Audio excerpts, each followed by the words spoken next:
What is up, guys? Welcome to the Drift HQ channel, behind the build, this time with Matt Field, and I'm actually vlogging this one because we're about to get wild and go do some driving of each other's cars. Interesting day. I know, not planned, but it's going to be a good time. I'm so excited. But when you have the resources and you have your own freaking drift track, why the hell not, I guess. So Matt is going to be driving the E36. I'm going to be driving his car. I'll give you guys some thoughts on it, but before we do that, I need a walk around. I need to know, tell me the engine, tell me all the things. I know you got one of them fancy tubes in the center. Yeah, dude. I know, it was funny. You guys came in as we pulled the torque tube immediately after the last round at OSW, and everyone just looks at it and laughs because it looks like a freaking military bazooka, you know, with the torque tube and the because this thing's still transaxle. I know, unlike a lot of Corvettes out there that immediately put a GSR in the front, we kept it true transaxle. 6XD helped us develop a 6XD sequential bolted to a Winters quick change that sits right here, right over the rear wheels. And honestly, I think that that's the most advantageous, but I'm also like a 50-50 fan. Got it. I know you're not a 50-50 fan. Look at your car. I know, mine's the opposite. It's so heavy in the front. But I don't know, I think there's certain things that I like about the 50-50, and then eventually it will bite you, and then you're like, God, you're so mad about it. Yeah, I was wondering if that was like a strategic thing, because obviously it's not an advantage when it comes to the sense of having to work on the car. Because if you guys got to do some drivetrain stuff, I imagine it's probably 4 times as long. It's one of those things that if you have a drivetrain issue, you're like, see you at the next race. Yeah. That's kind of it. Unless it happens on a practice day. But even then. But we do our best to make sure that we solve all those issues, you know. Clutches now last 4 rounds. Torque tubes last the entire year, gearbox the entire year, diff and axles the entire year. So we've tried to build it the best that we possibly can, but stuff happens, right? Yep. Well, it's obviously an incredibly successful car, so you're doing something right, but I want to know what's under the hood on this thing. Now, mind you, I don't know any of these LS numbers yet, all the American cubic inches. You're a big V8 guy now, so almost. We'll walk you through it. And you're what do they call this? This is a small V8 guy? Yeah, pretty much. It's a small block right here, dude. Got the American flag on the valve cover. That's a lot going on under there, huh? See, that's the thing. I know the C8 being naturally aspirated, a lot more simple. Your big block, a lot more simple. But this has a lot. When you have a supercharger, which means that it's belt driven, you have pulleys and transfer pulleys and tensioners and all of this. But what it does do really good is make a ton of power. So this is 1150 to the rear wheels. That's all in. Obviously, we can change the strategy, not by boost, because, I mean, Adam, you were just making a joke, like, you're going to turn the boost up for me, we got to change the pulley, see you in an hour. Yeah, it's just all nitrous strategy with this. So different amount of power, different amount of nitrous. Sometimes we run the nitrous all the way to redline, sometimes not. But it's a 427 Texas speed engine. It's a 10.5 compression, so 10.5 to 1. Not a lot of compression, still on ethanol. 19 pounds of boost, like at its best, which is funny because I know these turbo guys, it's like target is this, it's always hits target. Some days it doesn't want to do 19 pounds, you know? Some days it's 16. Really? That's just life. Is that elevation or is that weather? I think more than anything, it's like belt temperature. That's what I've come to find out. So I have a track temp sensor on this thing and I relocated it to belt temp sensor and I was logging belt temp and I'm like, oh, okay, as belt temp goes up, boost kind of goes down. So that's just the nature of this. It's give and take, you know. Sometimes you put a larger pulley on there, which would normally drop boost, and you gain boost because it's not slipping anymore. So it's one of those things that we've got it figured out because we've done it for a lot of years, but it is a lot of work. And then when you have to change an engine or you got to do a belt or you have to change a power steering pump, it's a decent amount of work for sure. So looking under the hood on this thing, are you still running mechanical power steering? Oh yes, so power steering pump right here in the factory location. The cool thing is that this is a factory Corvette bracket that does alternator and power steering. That's convenient. Yeah, factory Corvette steering rack. Factory dry sump?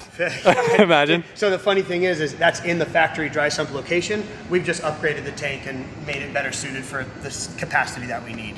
It's pretty cool.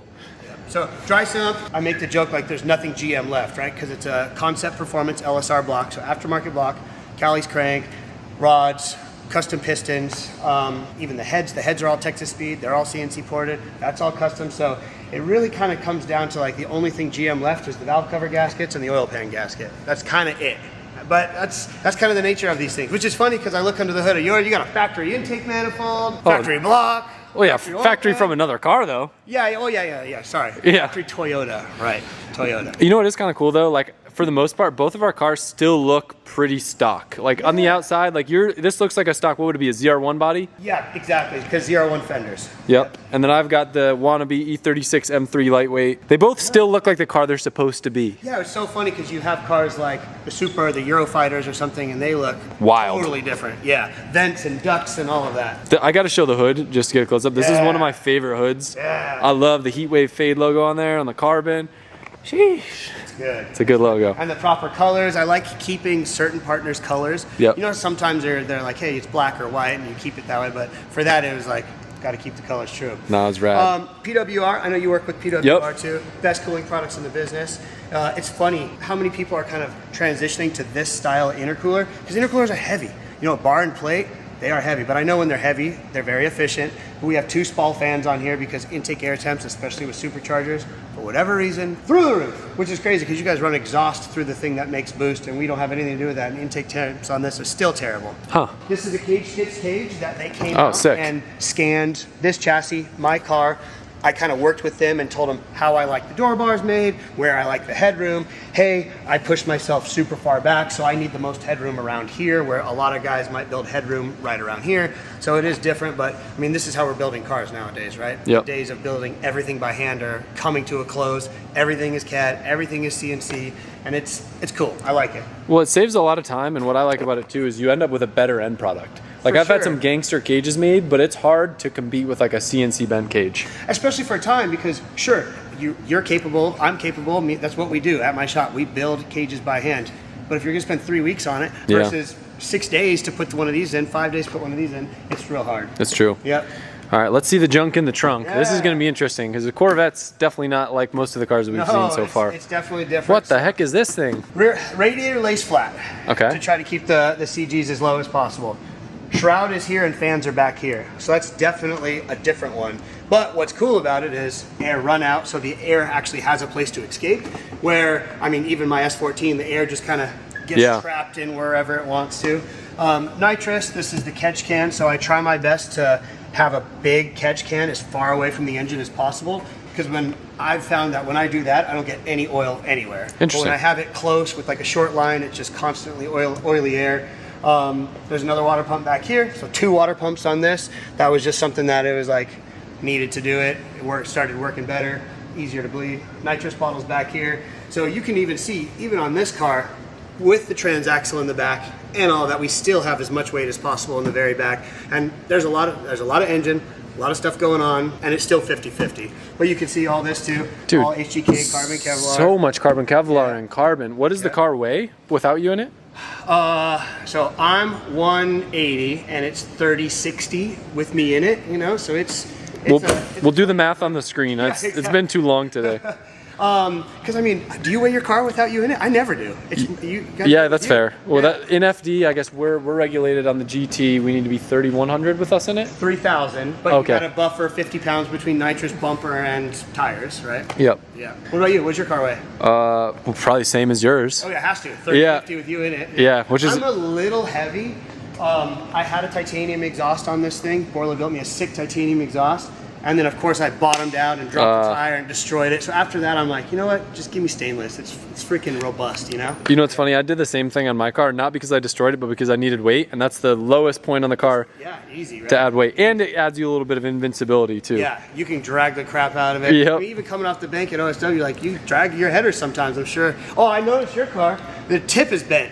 How'd you bend your tip? I dragged it, dude. You dragged it up? Why are you checking out my tip, dude? I saw it, dude. Let's see. Let's see if it's still I think I ran over something. I don't remember. Hey, so I got a question for you. I want to know if you think that my... Oh, yeah, dude. You're crushed. It's fine. Don't worry about it, dude. Stop looking at my tip. I noticed it in the line of practice. It's fine. Before I drive your car, I want to know your opinion on this. Okay. When people have asked me to describe my feelings of Corvettes and if I like them or don't like them, this is what I say. In stock, let's call it like grassroots pro-am form, one of the most fun cars to drive, it feels to me like a perfect LS240. Right. However, what I found, and I'm curious if you agree with this, is that in extreme levels of grip, like when you get into more like the pro side and you start really hooking the car up, to me, it felt way more knife edge than what I like. Dude, absolutely. Okay. And what I've been working on so much this off season is to smooth out that knife edge without taking away overall speed. Got it. And it's so hard because you're doing things that are counterintuitive. Normally, you want this, you do that. You want this out of your car, you want it softer, you want it harder. These are the byproduct. It's almost, I'm not gonna say backwards, but the margin of error is a lot slimmer. And then I'm to the point now, I'm even like, you open up my pit box and I got a Circle Trax driver's amount of springs in there. We're like, I don't know about you, but I just don't change springs. You know, I found something that works for the past 8 years of my life with that car, and I just don't change springs. That's fair. So I'm trying to smooth out that knife edge. So I hope when you do drive it, you're like, oh, so it's fast, it's hooked up, but it's predictable. Yeah, I'm excited to drive it. I've actually driven quite a few Corvettes, and I think it's safe to say that's probably, is it the most competitive Corvette in the world? I just don't know anybody who has put that much effort and energy and probably money in developing over the years. Because that's the thing, you know, like anything, the car gets better every year. You really do. You do little tweaks, you do little adjustments, new valving on your shocks, whatever. So it's never going to be out of the box the best it can be. We have like 7 years in this chassis. Yeah, I'm excited to drive it. Dude, I'm excited. Well, I'm excited for this, to be honest, because like I said, I've only driven, like you, in grassroots form. Very, very basic E36s. To be fair, I've never driven a 2J that blew me away, so we'll see. Hopefully it blows you away. We'll see. I think, did I drive Dan's car, Rad Dan's car? Oh, I drove Dylan's. You don't want to see their dyno compared to mine. Really? Yeah, you'll feel bad for your friends. Really? Yeah. Damn, Dylan? All right, first lap in Field's car. I'm excited.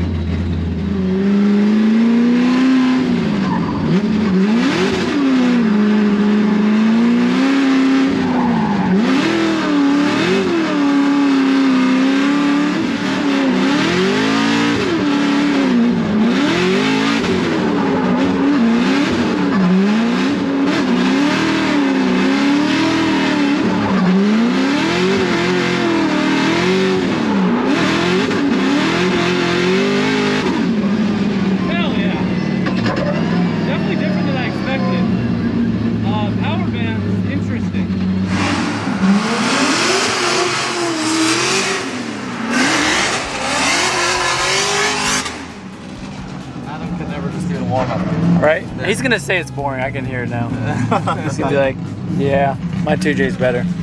Doesn't make the right sounds for him. Right?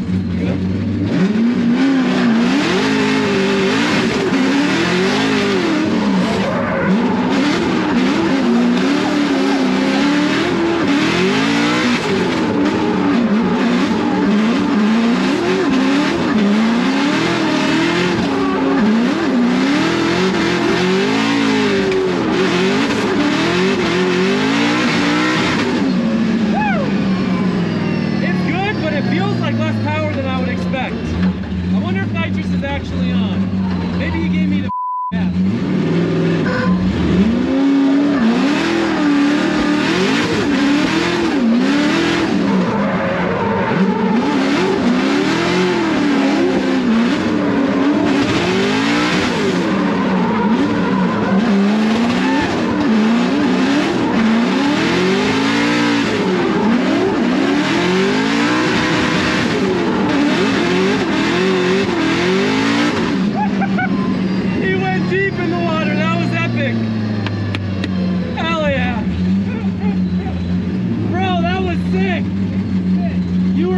Deep.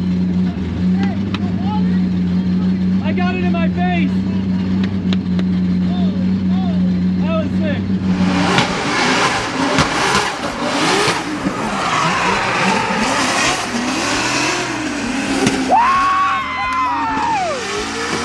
Oh my gosh! That was so good.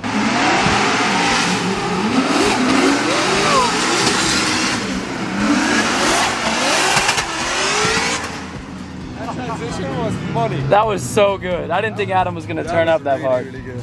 All right, so I think they were saying if they could tell that each driver switched. I don't think you could tell Matt switched, but you could tell Adam switched. Yeah, right? I agree. What? I think he turned the power down for me. No way. I think he did. Really? What? Is this all the power? That's all the power.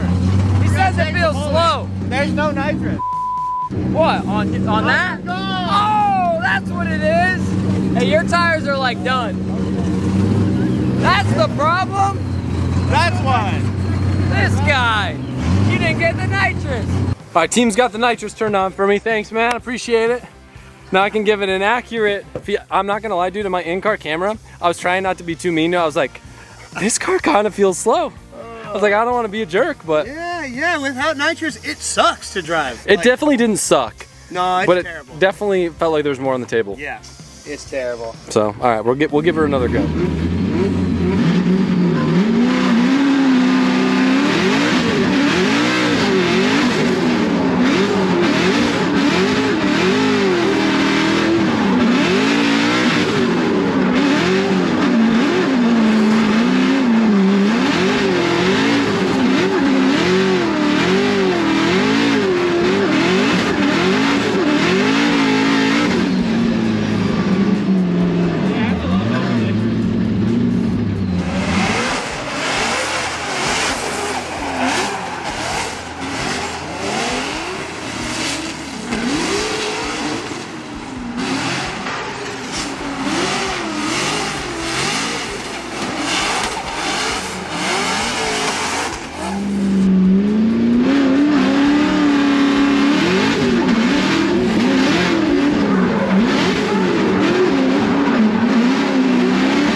This thing rips with nitrous. Oh yeah, the nitrous makes a big difference. Hell yeah.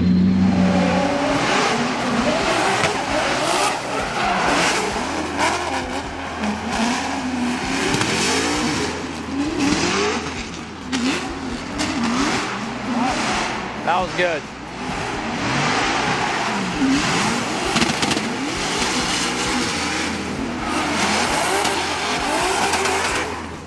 Kind of gapped him. He kind of gapped him. He couldn't catch him in the Corvette.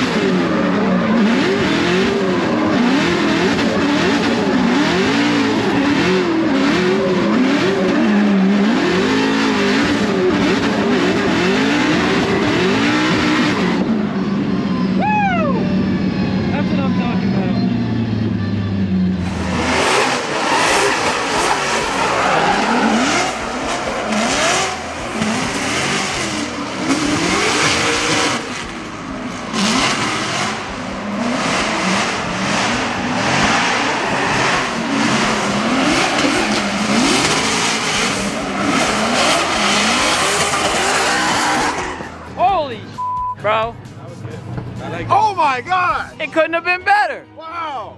That was crazy. I think he touched him. Didn't he touch him? The JC bog, dude. I bogged her off the line.